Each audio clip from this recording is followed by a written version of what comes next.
Сәлеметсіңдер ме балалар? Бүгін бізде 93-ші сабақ, тақырып теңдеу. Алдымен сабағымызды бастамас бұрын менің арнама тіркеліп, қоңырауша белгісін басып қойыңдар. Бүгінгі сабағымыздың тақырыбы теңдеу. Бірінші тапсырмаға қараймыз. Балалар халық аспаптар ансамблінің концертіне келді. Әлия мен Сырымға теңдеулерді оқуға көмектес. Белгісіз компоненттерді ата, теңдеулерді шеш дейді. Балалар, бірінші теңдеуге қараймыз. Бұл жерде белгісіз компонент бізде x. 5 қосу x тең 7. Бұл жерде біз x-ті табуымыз керек. Яғни жазамыз астына x тең 7-ден 5-ті азайтамыз. Сонда x бізде 2-ге тең болады екен. Енді тексереміз. 5-ге 2-ні қоссақ, тең болады 7. Яғни жауабымыз дұрыс. Келесі бізде оң жақта. Белгісіз компонент бұл жерде бізде x тағда. X қосу 2 тең 5. Бұл жерде біз x-ті табу үшін, яғни теңдеуді шешу үшін балалар, x тең 5-тен 2-ні азайтамыз. Сонда бізде x тең 5-тен 2-ні азайтатын болсақ, жауабы 3-ге тең болады екен. Енді астына тексереміз. 3 қосу 2 тең болады 5. 5 тең 5 деп жазамыз. Келесі балалар бізде номері 2-ші есеп. Тапсырманы оқып шығайық. Теңдеуде амалдың қандай компоненттері белгісіз. Теңдеуді шешіп, оның дұрыстығын тексер дейді. Бұл жерде балалар бізде белгісіз компоненттер, ол бізде А әрпімен белгіленген.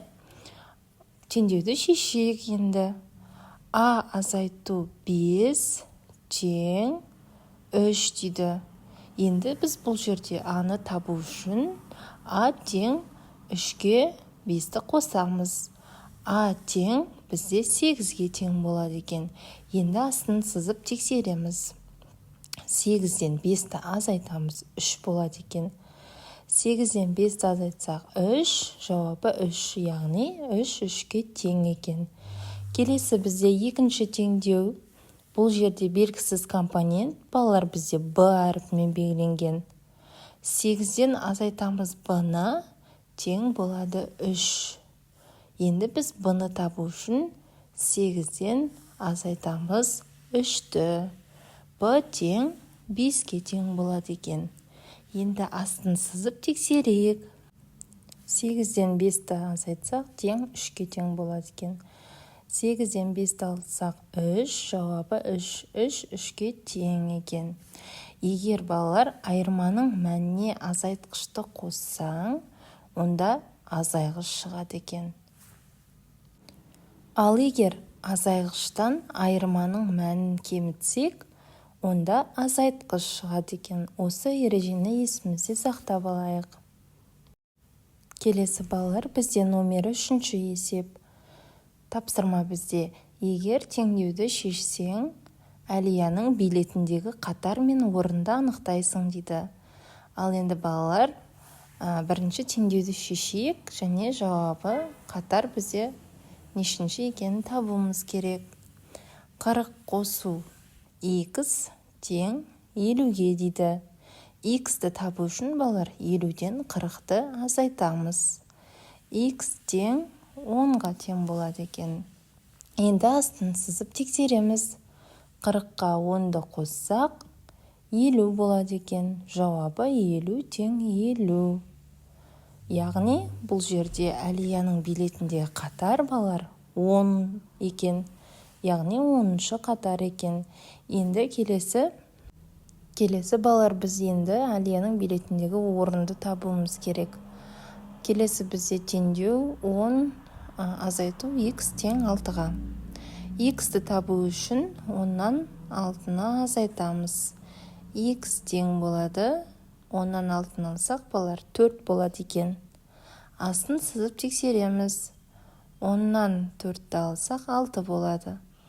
10-нан 4 алсақ 6, 6 тең 6-ға тең болып тұр.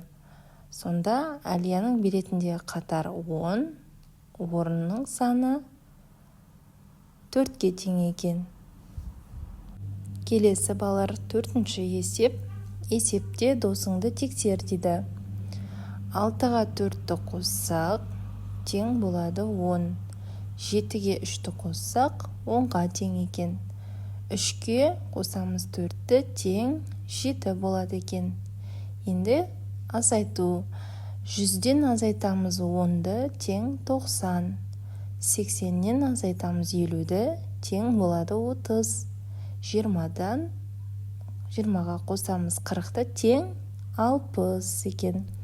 Енді 2-ге қосамыз 6-ны тең болады 8. 10-нан азайтамыз 7-ні тең 3. 7-ге қосамыз 2-ні тең 9 болады екен. Енді 100-ден азайтамыз 80-ді тең 20. 90-нан азайтамыз 60-ды тең 30. 40-тан азайтамыз 30-ды тең 10-ға тең екен балалар. Балалар, енді бізде соңғы 5-ші есеп. Тапсырманы оқып шығайық. Сағаттарда концерттің басталу және аяқталу уақыты көрсетілген. Концерт қанша уақытқа созылды? Сағат үлгілерін пайдаланып, өзің тапсырма құрастыр дейді балалар. Бұл жерде балалар, концерт бізде басталуы 5-те, сағат 5-те басталған. Концерт бізде сағат 8-де аяқталған. Яғни, қанша уақытқа созылған концерт, соны табуымыз керек. Шешеміз бұл есепті. 8-ден азайтамыз 5-ті тең 3-ке. Жауабы, концерт 3 сағатқа созылған екен. Осымен сабағымыз аяқталды балалар. Менің арнам ұнаса тіркеліп қойыңдар. Күнделікті сабақтар шығып отырады. Сау болыңдар.